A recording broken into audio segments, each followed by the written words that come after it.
Welcome back to Axel's Garage. We're out here with our 2003 Yukon XL, and today we're just doing front brakes. Simple, right? Simple front brakes. Should just be able to replace the pads and keep going, maybe cut the rotors if you really wanted to. But what happens?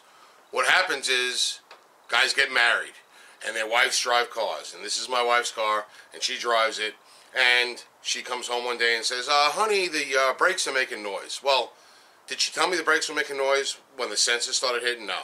She told me the brakes were making noise when people were like saying, hey, I hear you stopping from like 3 blocks away, your brakes are making noise. And she turned the radio down and says, oh, look at that, the brakes are making noise. And guess what? Yeah, she ate the rotors along with the brakes.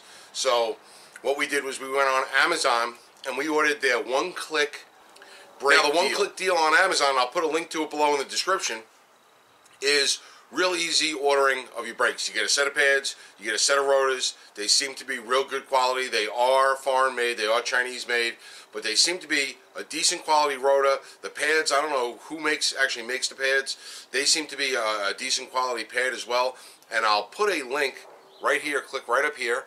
And I did an unboxing on those things, and you get a close-up view of the parts that we're going to be putting on it. And if you'd like to try it, like I said, there'll be a link in the description. You can try them out for yourself. We're going to put them on this Suburban. Well, what is this? This is the Yukon. We're going to put it on this Yukon. We're going to throw them on. We'll take you on a real quick step-by-step how to put the brakes on one of these older Chevy trucks. They covers 2003 to 2006 Chevy, GMC, Cadillac. All these Series 1500 trucks are all about the same. And we will do a review after using the brakes for a few thousand miles and give you an update on what we think of the product that we're using on it. So without any further ado, let's get to putting these brakes on. So with the car up on jack stands, what we're going to do is get the caliper off and then the caliper bracket off. The caliper bracket only has to come off because we're changing the rotors. If we were only changing the pads, the caliper bracket wouldn't have to come off. So the first step in doing this is just going to get a little bit of room.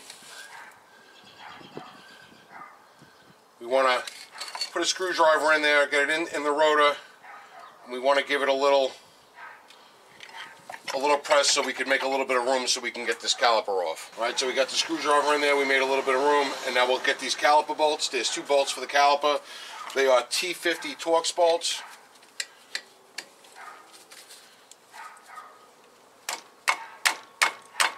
Sometimes they're in there real tight, like these are.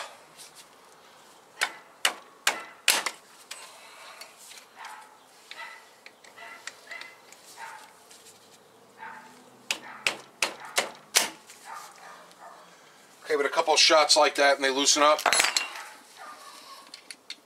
and then you can put it on a regular ratchet handle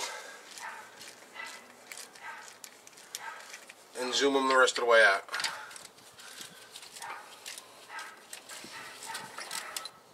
And once you get your caliper bolts out, you just put them to the side.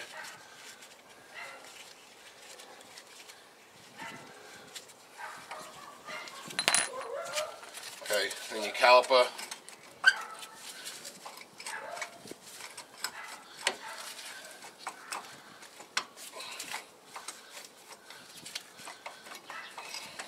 Take a little bit of wiggling and flap it up and out of the way. Now with the caliper bolt out, with the caliper, I should say, out of the way, you can work on getting your brake pads out. Back pad will come right out. You can see how mine was really gouging. I'm sure that rotor's going to be ugly on the other side. And then this one here,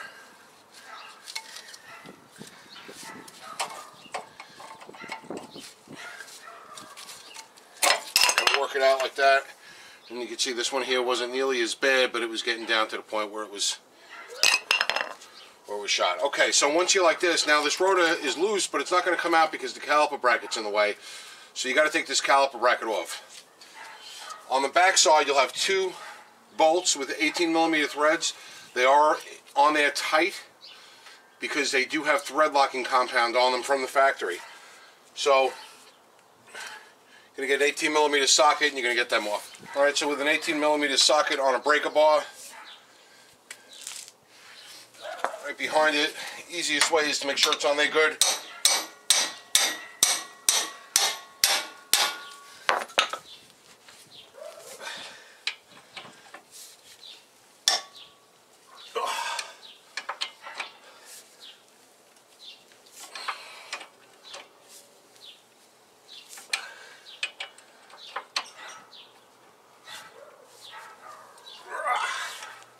Like I said, they're on there tight, so give it a few turns, but not too many, because you want to still keep it snug while you get the bottom one broken loose.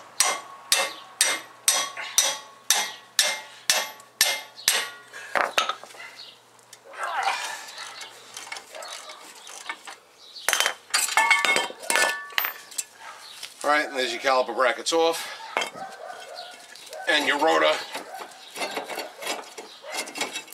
will slide right off, and then we can look at the back of this rotor and see how grooved it is. This rotor is completely ugly shot. It's starting to rot out actually. Garbage. Alright, on your caliper bracket itself, you have these clips on them, and they're called the sliders. And with a screwdriver, you can pop them off.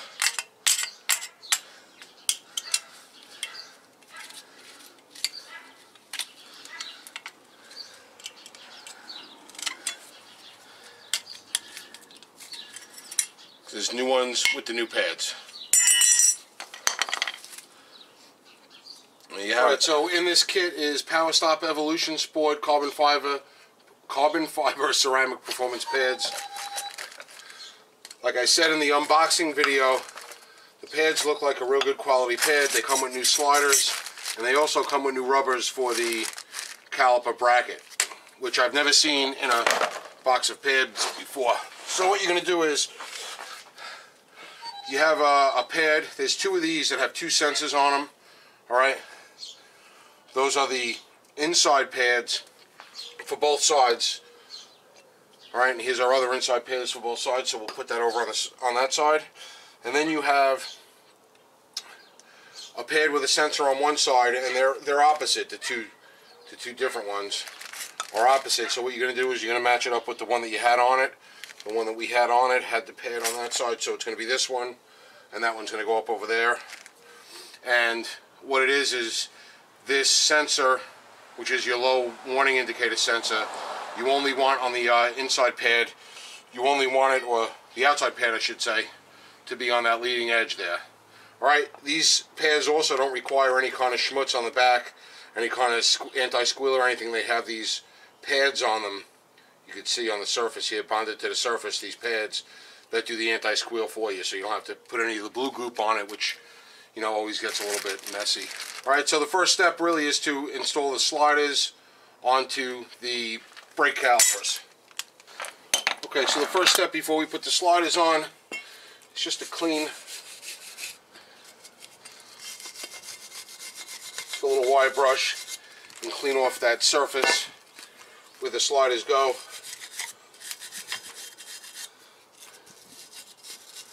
They tend to get a little rusted up. Alright, and that's good, just to make them clean like that. Take two sliders out of your package. You got a thick side and a narrow side, so that's opposite. And that one's good. So that's going to go, and they're just going to snap in place just like that. Same thing on this side.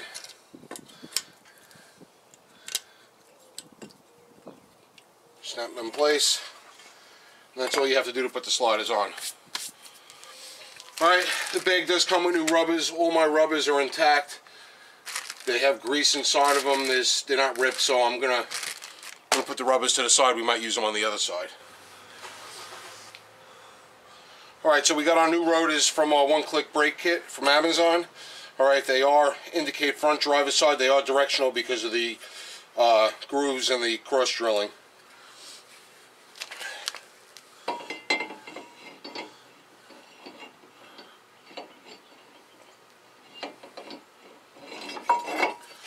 Alright, so you just slide the rotor over like that, and you got your 2 bolts for your caliper brackets, right?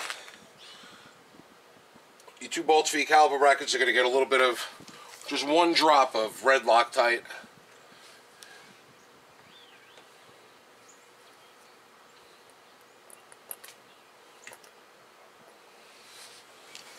Alright, so we got the red Loctite on the threads.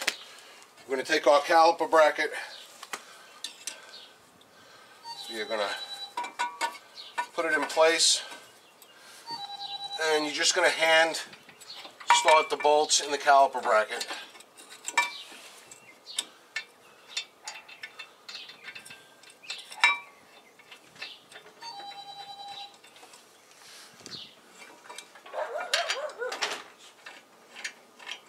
Once you got them hand tight in here, the easiest way to keep the rotor from moving around while you're putting it all together is just to take one of the lug nuts and just buzz them on just a little bit, just to hold the rotor right on the hub nice and straight.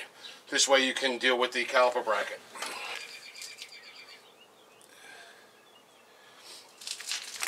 Alright, so once the rotor's being held in place by that lug nut, and you got those caliper bracket bolts started by hand with a drop or 2 of Loctite on them, you can work one all the way until it seats,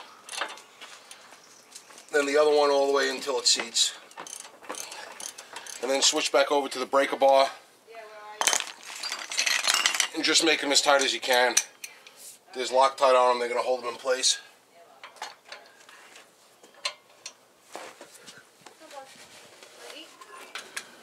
That's my own torque spec for that. I just make them as tight as I can with the breaker bar, working on my knees, and they've always been tight enough, especially with the Loctite. Alright, so your next step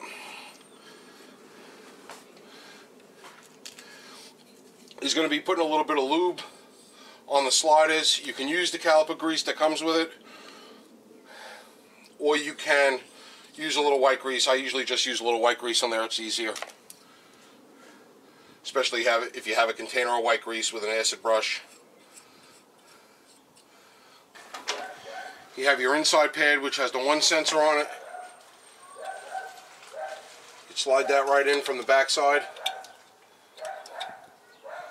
And then you have your outside pad, which has the 2 sensors on it. And that'll slide right in on top of the sliders. Alright, once they're in place, then we'll work on the caliper. Alright, so now to get the 2 brake pads in place, everything's nice and set up. Alright, you have your caliper.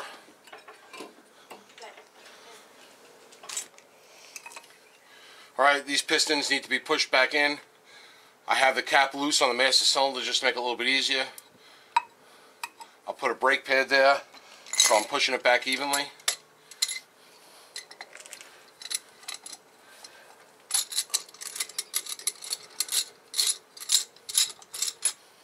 Alright, so I'm going to put that C-clamp in place.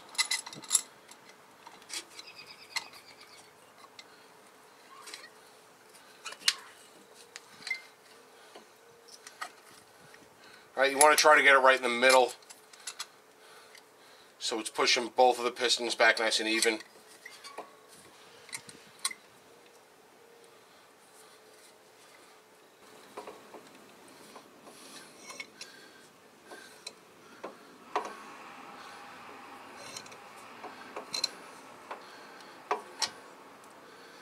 Alright, and when they bottom out, you'll be able to tell right away that they bottomed out. They should stay in. And you can pull that off. Okay, now with the pistons back in, make sure you don't twist up your brake hose in a knot. You should be able to slide the caliper right on top of the new rotors with the brake pads. Alright, make sure your rubbers line up nice.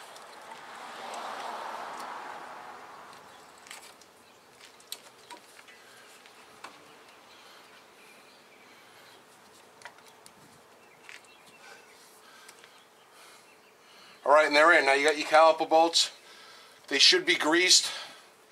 If they're dirty and gunky, you want to re-grease them. All right?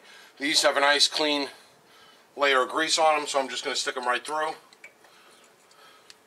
All right, so you wiggle them in until they get all the way in, and then you just give it a turn or two just to get it started. Same thing on the other one. A turn or two to get it started, and then you can go back to your T50 Torx.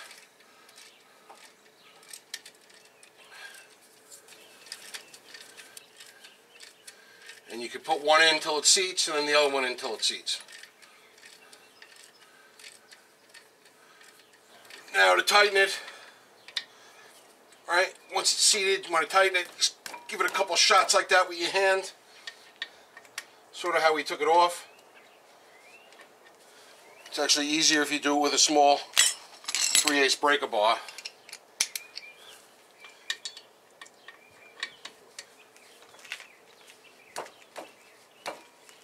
And that's as tight as they need to be. Alright, and this side's done. We take our lug nut out and put the tire back on. Repeat the process on the other side. So far so good. You know, we got both sides on, topped off our brake fluid, made sure that that was up to level, put the cap back on, and now the important thing here is the break-in or pad bed-in procedure. And this Power Stop, it's a Power Stop Evolution Sport brake kit. It's the one-click brake kit on Amazon. There's a link to it below, like I've said before. There is a specific break-in procedure to bed the pads into these rotors. Now, a lot of the comments and a lot of the feedback and reviews that this kit got was that they work great and the rotors don't warp very easily as long as you follow the break-in procedure. And it is a pretty complex break-in procedure. You need to do 5 aggressive decelerations from 40 miles an hour down to 10 miles an hour. Then immediately after that, you need to do 5 moderate decelerations from 35 miles an hour down to 5 miles an hour. And then you need to drive without stopping to cool your brakes down for 5 minutes. Might be a little difficult to do, especially depending on how the traffic is where you live. So, you know, for me, living on Long Island and it being trafficy, we're probably going to wait until this evening after dinner time to go out and do our break-in. The break-in gives you a little bit more detailed instructions for each of the quick thumbnails that I just reviewed with you, but they do emphasize that it's very important for proper pad life to bed those pads into the rotors. Apparently there's a coating on the pads that is going to get onto the rotors when you do this break-in process, and it'll add to the life of the pads, and it'll also add to the longevity of the rotors as far as warping goes. So we're going to try to go through this break-in procedure exactly the way they have it listed. We got a spot laid out where we're going to, hopefully we can get to without heating them up too much, and then do that bedding procedure. And we're hoping that everything will work out. Like I said, in about 6 months or so, we'll do a review on what we think of this one-click brake kit. But as far as the quality look of the pads, I like it. As far as the quality of the rotor, it's a nice heavy rotor, thick rotor. Yeah, it's a Chinese-made product, those rotors, but they look pretty good. The pads, it doesn't actually say anywhere on the box where the pads are made. It does have an address of Bedford Park, Illinois, but that could be just the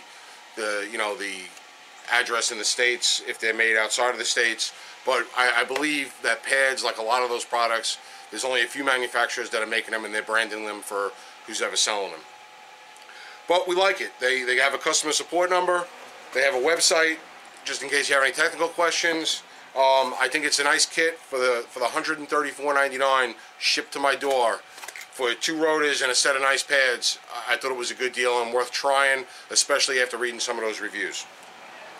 That's all we have today from Axel's Garage. I hope you enjoyed this episode. If you did, please hit that thumbs up, and if you like what we're doing here at Axel's Garage, subscribe to our channel. Thanks for watching, and we'll see you next time.